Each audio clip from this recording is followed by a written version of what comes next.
카니발은 풀체인지이니만큼 바뀌는 부분이 상당히 많습니다. 첫 번째로 헤드램프 디자인이 변경되는데요. 헤드램프 디자인 같은 경우에는 좌우측으로 굉장히 많이 벌어진 프로젝션 2개가 탑재되어 있는 모습을 볼 수 있습니다. 기존 카니발의 헤드램프에도 프로젝션 2개가 탑재되었기 때문에 기능상 무언가가 추가되진 않을 것 같고요. 그 2개의 프로젝션 사이의 간격을 무엇으로 채울지 굉장히 궁금했었는데 마침 결론이 나왔습니다. 이 부분은 방향지시 등으로 채워진다고 하는데요. 드디어 카니발에도 전면 깜빡이가 LED로 들어간다고 보시면 될 것 같습니다. 두 번째로 데이라이트입니다. 데이라이트 같은 경우에는 굉장히 독특하죠. 소렌토처럼 그릴에 붙어있는 데이라이트 디자인을 탑재하고 있습니다. 멀리서도 카니발이라는 걸 알아볼 수 있게끔 굉장히 잘 디자인이 되어 있는데 자칫 너무 과격해 보이지 않을까라는 생각을 하게 됩니다. 그릴은 세로 그릴과 가로 그릴이 있는데 아마 인승에 따른 차이점으로 보입니다. 7인승과 9인승은 가로 그릴이 탑재될 것 같고 11인승은 세로 그릴이 탑재되지 않을까라는 생각이 듭니다. 기존에도 7인승, 9인승은 11인승과 다른 디자인을 보여줬기 때문에 이번 카니발 KA4에서도 11인승과 7인승, 9인승은 서로 차이점을 보일 것이라는 생각이 듭니다. 네 번째 차이점은 측면부 윈도우 라인이 변경됩니다.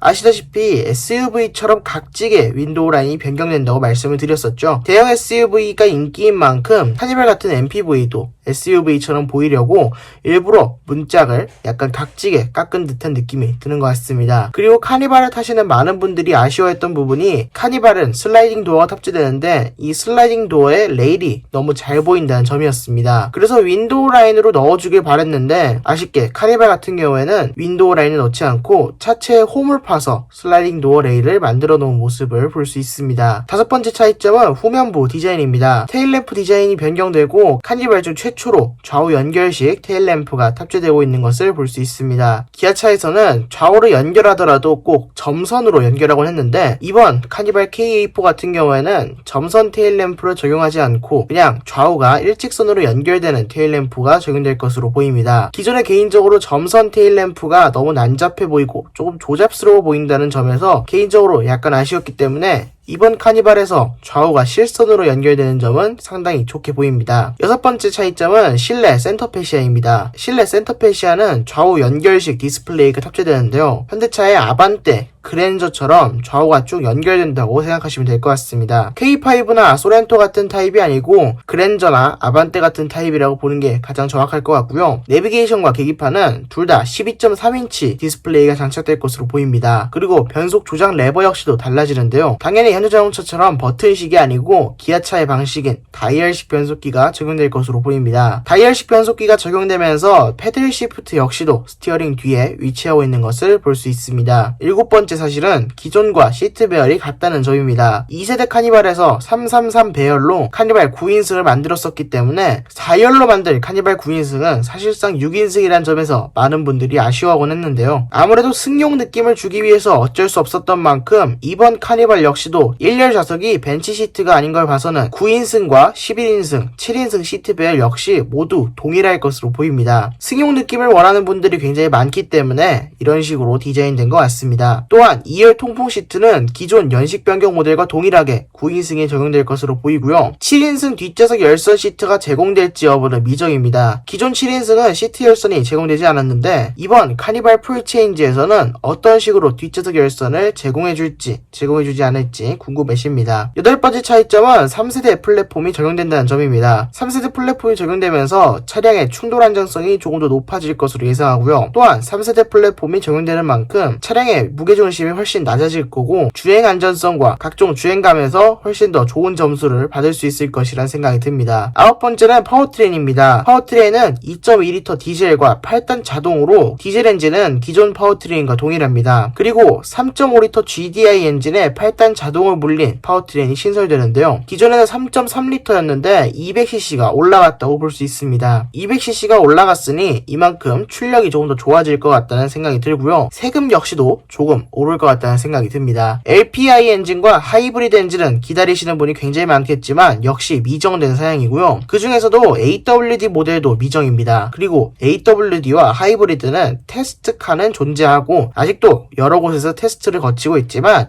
출시 여부는 미정된다고 합니다. 열 번째 사실은 일반 모델의 출시는 여름에 예정되어 있다는 점입니다. 아마 6월 말부터 양산을 시작해서 7월 중순쯤에 신차 발표를 할 것으로 예상하는데요. 11번째 차이점은 4인승을 4인승을 비롯한 하이리무진 등의 출시는 추후 공개된다는 점입니다. 제가 이전 영상에서 4인승이 출시한다고 말씀드린 적이 있죠. 4인승 출시는 사실인 것 같은데 현재는 4인승 양산 계획이 없는 것을 봐서는 4인승과 하이리무진 등의 출시는 추후 예정될 것으로 보입니다.